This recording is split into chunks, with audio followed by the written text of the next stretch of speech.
Constable ने मांगी राष्ट्रपति से इच्छा मृत्यु। वह जानकर हैरान हो जाएंगे और पुलिस विभाग से विश्वास उठ जाएगा। नमस्कार, मैं विक्रम और आप देख रहे हैं क्राइम स्टोरी। सन 2014 के केस में कानपुर के बर्रा पुलिस का एक ऐसा कारनामा जिसमें बेगुनाह लोगों को जेल भेजा गया। उत्तर प्रदेश के कानपुर के थाना बर्रा का पूरा मामला है, जहां पर सन 2014 से 2017 तक मुख्यमंत्री के आदेश पर मुकदमा दर्ज कराने का आदेश हुआ, लेकिन कानपुर पुलिस उन आदेशों की जमकर धज्जियां उड़ा रही। पीड़ित तत्कालीन हेड कांस्टेबल दयाशंकर वर्मा ने अब राष्ट्रपति द्रौपदी मुर्मू से इच्छा मृत्यु मांग ली। मुकदमा अपराध संख्या 560/2014 में लूट की वारदात आईपीसी 294/411 आईपीसी में 3 लोग गिरफ्तार हुए थे, जिसमें आरोपी विनोद गुप्ता से 14,000 रुपए लेकर उन्हीं रुपए से कट्टा और लूट का सामान बरामदगी दिखाया गया था। फर्जी लोगों को अपराधी बनाकर जेल भेज दिया गया था। तत्कालीन हेड कांस्टेबल दयाशंकर वर्मा ने विरोध किया, लेकिन तत्कालीन प्रभारी निरीक्षक संजय मिश्रा ने बर्खास्त करने की धमकी दे डाली। पीड़ित के पास साक्ष्य के रूप में लूट हुई ललित सोनी की वॉइस रिकॉर्डिंग भी है, जिसके घर पर यह पूरी घटना हुई थी और ललित सोनी का कहना है कि यह सामान उसका नहीं।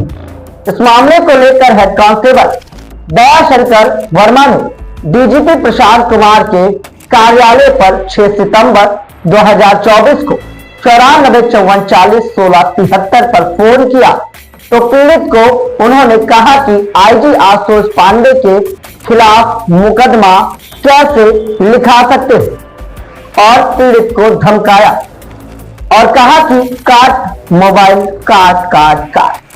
ये शब्द डीजीपी कार्यालय के एक कर्मचारी के हैं, एक पुलिस वाले के। क्या पुलिस वालों के लिए कानून अलग है या इस करप्शन के लिए उन्हें कोई सजा नहीं मिलनी चाहिए? अब पीड़ित जाए तो जाए कहां? योगीराज में क्या इन पर बुलडोजर नहीं चलेगा? आखिर इतनी मेहरबानी की। अब देखने की बात है कि पीड़ित सोशल मीडिया पर लगातार अपने ट्विटर को पोस्ट कर रहा है, अपने समस्या को डाल रहा है और कहीं ना कहीं उत्तर प्रदेश की सरकार और आला अधिकारियों से गुहार लगा रहा है। मैं SCP 522 दयाशंकर वर्मा, जिला कानपुर नगर। मैं बहुत ही दुखद चल रहा हूँ 2014 से लेके अब तक, और 2017 में माननीय CM महोदय की जनता दरबार से FIR का आदेश मिला, परंतु CP कानपुर महोदय और DIG DGP तक किसी ने नहीं सुना। आज मैंने एक सोचा कि चलो DGP साहब से संपर्क और कर लिया जाए लास्ट टाइम पे। वैसे तो मैंने महामहिम राष्ट्रपति जी के समक्ष अपना मृत्यु आत्महत्या के लिए परमिशन मांगा है, यदि वो दे देती तो ठीक है। इसलिए मैंने सोचा कि चलो DGP महोदय से भी संपर्क कर लिया जाता है। उसी में 9454401673 से बात की, जो इंस्पेक्टर साहब अपने को बता रहे हैं, उन्होंने लेकर के मेरे साथ बदतमीजी की और कहा कि काट काट काट टेलीफोन काट। और इसीलिए सर मुझे और ही अधिक आहत मिली। यदि मैं आज या कल में यदि प्राण यदि देता हूं तो यही इंस्पेक्टर इसके दोषी होंगे। राष्ट्रपति से जब मिलता है तो मिलता है परमिशन, नहीं तो यह और ही मुझे, वैसे मैं दुखद चल रहा हूं, मेरे आज तक कोई न्याय नहीं मिला है। CM महोदय के FIR के आदेश के भी न्याय नहीं मिला है, परंतु यह इंस्पेक्टर महोदय ने मुझे बहुत ही आहत पहुँचा है। मैं बहुत ही दुखित हूँ और हो सकता है कि मैं क्या न कर लूँ। आज यही मुझे न्याय नहीं दिया जा रहा है, बल्कि और हड़काया जा रहा है। जो घटना हुई है कि क्या नाम है, पुलिस के द्वारा जो उनकी लूट खोली गई, वो फर्जी लूट खोली गई, वो उसी दिन जगह दस्तखत नहीं बनाए थे, परंतु पुलिस ने जबरदस्ती दस्तखत बनवाए, वो तो नहीं बना रहे थे। अब 3 आदमी की तुमने हत्या की है पुलिस के द्वारा, अब क्यों की है?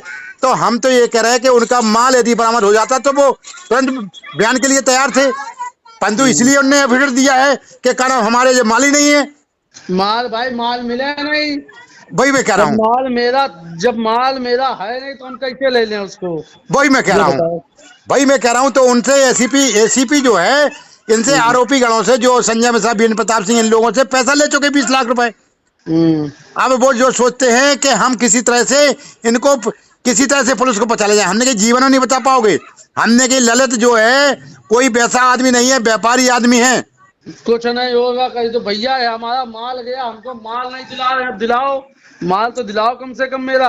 हाँ, और एफिडेविट इसलिए थोड़ी दे दिए, वो जानते हैं कि इन तीनों आदमी की हत्या की है तुमने, जबरदस्ती घर घर से बुला बुला करके, और लूट को खोल दिया। तो वो बताओ बेचारे निर्दोषों को बंद रखो तुम इतने दिन। जी बताओ, निर्दोष जो थे, निर्दोषों को तुमने बंद रखा। जी वही चीज है कि बताओ, निर्दोष आपको भी फंसाया गया और उधर बेचारे वो भी 3 आदमी फंसे।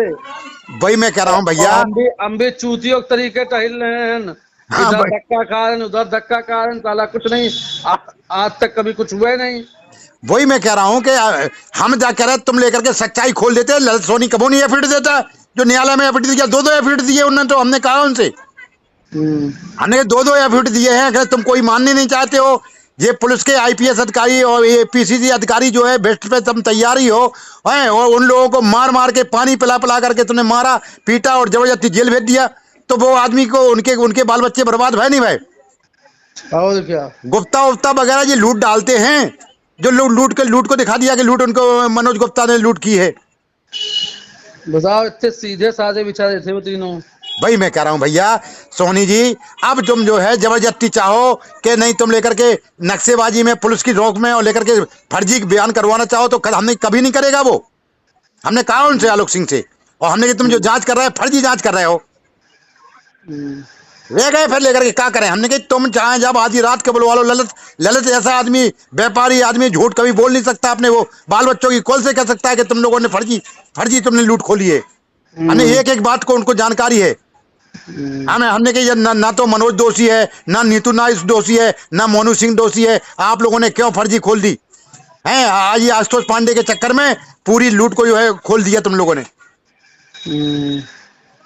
ठीक है भैया, जब जरूरत पड़ेगी तब लेकर के 2 मिनट का काम रहेगा, तुम्हारा जाना नहीं। ठीक है भैया, चलो ठीक है, इनके खिलाफ कार्रवाई करो, ये बंद तो हो कम से कम, ये लोग भी तो सजा भुगता है। जी भैया, जी भैया। मैं अरे आप लोग जैसे आदमी जो है सच्चाई ईमानदार वाले हो, तो जरूर एक दिन सच्चाई इनकी खुलेगी भैया। खुलेगी, और का खुले तो कम से कम ये लोग जो है अभी तक दोषी बेचारे परेशान रहे, कम से कम निर्दोषों को कम से कम उनका बेचारे भोगा है, तो कम से कम इतने सालों से क्या करोगे। जी भैया, जी भैया।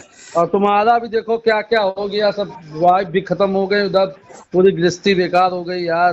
पत्नी भी खत्म हो गई भैया, और सब कुछ हो गया, बर्बाद हो गए। तुम क्या बताएं ललित भैया, हैं अकेले, अब क्या कर दे मैं इनको। क्या बताएं इन लोगों के चक्कर में, तुम हम क्या बताएं।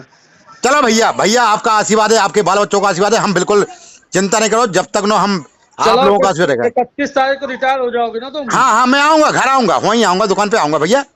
चलो ठीक ठीक ठीक। ठीक भैया, और सुनो, ये समझ लीजिए एक पैसा नहीं मिलना है, ये इतने भेस्ट रहेंगे साले लेकर के, सब पूरा पैसा खा जाएंगे, और फर्जी फंसा करके मेरा वेतन भी नहीं देना चाहते हैं, और इन लोगों को जो दोषी हैं उनको बचा रहे हैं।